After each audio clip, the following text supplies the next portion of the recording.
here we are, bags of skin, flobbling around planet Earth for such a brief blink of time.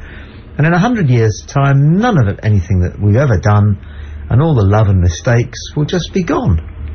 So why are we doing what we're going to do tomorrow? Because that's kind of in the contract, and there won't be any arguments if we do what we're going to do tomorrow. Well, it all depends on the person, doesn't it? No, everybody lives their lives like that. Do you think so? Yeah, if we all stopped and thought about it, then we simply wouldn't get up in the morning. We'd lie under the sheet going, ah!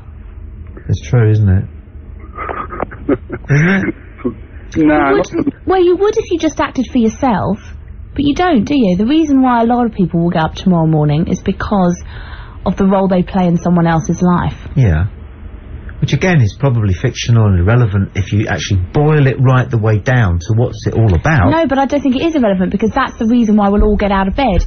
If we didn't actually do anything for anyone else and just for ourselves, we would just all live in a world where everyone just stayed in bed under their sheets going, ah! But why are we doing the things that we're doing for other people?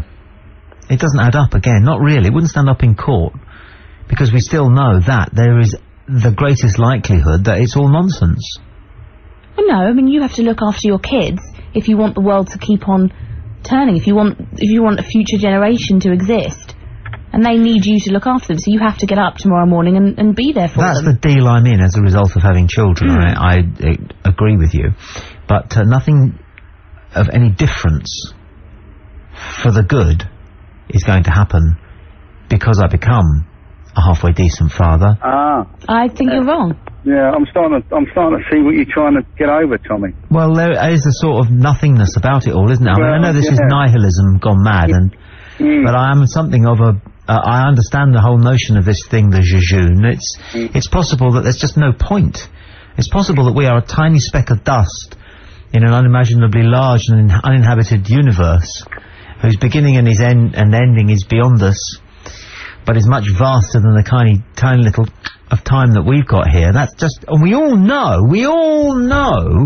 quietly, in the back of our minds, which are frantically racing out of control, we all know in the back of our minds that this is a very likely possibility.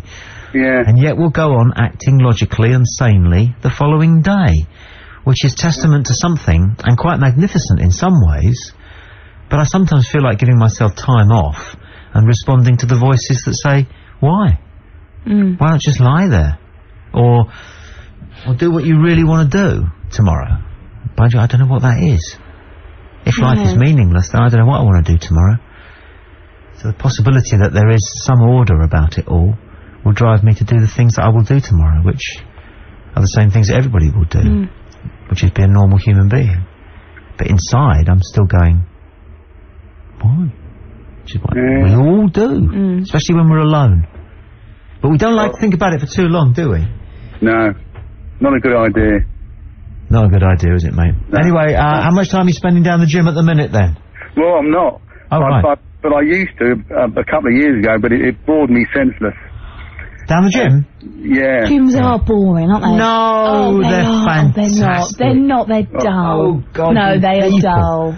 No, they are. Yeah. You people, Alison phones, you can sit and watch endless soaps and cheesy television light entertainment vehicles. You're telling me that being down the gym and pumping it and working on it and the music and the bodies and the sauna and everything is boring? I find it dull. Yeah. Oh, bless. The sauna I like. Eh? I like the sauna bit. Why is that?